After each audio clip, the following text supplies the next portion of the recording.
Welcome back. While investors continue to work their way through technology earnings, our next guest says volatility is the norm in that space, with Nvidia's annual pace of volatility now on par with Bitcoin. Let's bring in Joy Yang, Head of Index Product Management at MarketVector Indexes. Joy, thanks a lot for joining us. This has been quite a week for the tech stocks. They got rattled in a big way by the DeepSeek news of Sunday, which carried over into Monday's trade. What should investors, we get a lot of questions on this channel constantly about the big name tech stocks, Nvidia chief among them. What should investors understand about volatility in this sector? I think, as you mentioned up front, that this is a very volatile stock. We saw it drop 17% on Monday, and yet if you look over the last 12 months, it's still over 90% performance. So I think this is a volatile stock, it's a volatile market, and we have to expect that volatility is the new norm for 2025.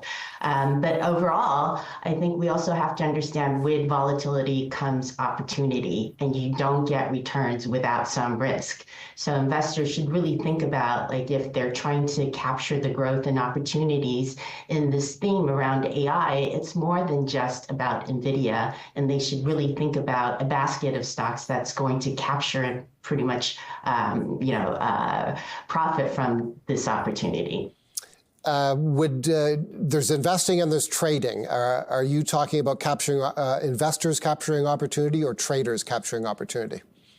I think both. So if you are long-term investors, you really have to think about your conviction in this theme around AI, and that means not jumping before you look. So it's really about understanding how this theme will play out and being informed and not just focusing on any one stock. If you're a trader, you see some of these volatility and noise as trading opportunity. And we've seen how over the last few days that the 2x leverage Nvidia stock ETFs have had high volumes. So some people are seeing this as great opportunities to get in because they have the conviction of where the story should end up. And we've seen Nvidia down 70% on Monday, up 9% on Tuesday. And now with earnings starting to come out, people are refocusing on earnings. And with more news about DeepSeek and competitors overall, people are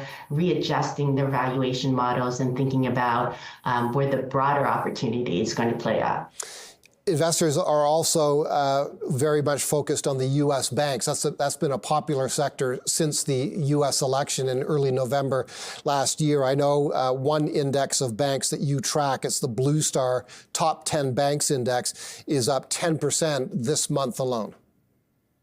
Yeah, so I think this is just an example of how the American exceptionalism does have legs. It's not just about the large cap US tech stocks, but we're now seeing that performance is broadening across the 493 stocks. So U.S. bank stocks have been up because they've demonstrated they had huge profits and strong earnings over, the last quarter, and people are starting to refocus on the rest of the companies outside of the Mag 7, as well as we've seen strong performance in U.S. retail space because, U.S. consumers are still strong, the economy is resilient, so people have been out there buying, and these companies have had profits in the e-commerce side of the world. So we're seeing kind of this refocus, and that's a good thing for the market, for it to broaden out and have a stronger foundation. What are your thoughts on the retail sector? We had gross domestic product numbers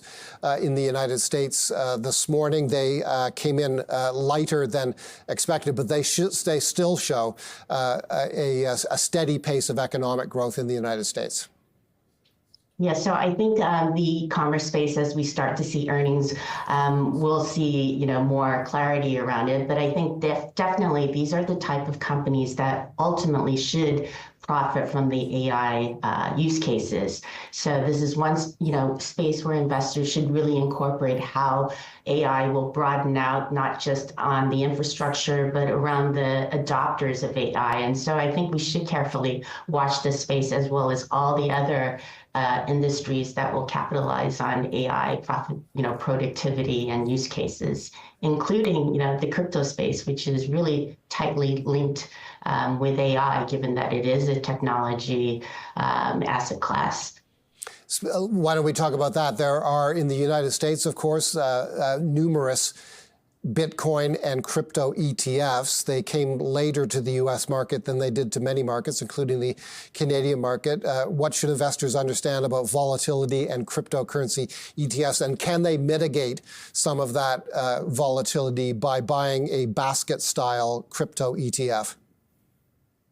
Absolutely. So, not all crypto assets are the same. Bitcoin is a store of value, but Ethereum, Solana, there are different use cases for it. And just, when we look within the equity asset classes, you have Nvidia and you have JP Morgan. So by buying a basket, whether it's the top 50, and we have an index called Coin 50, which is really meant to track the broader asset class, you get a diversified exposure to a wider performance of the crypto space, which will materialize as innovation and use cases deliver their promise in the space.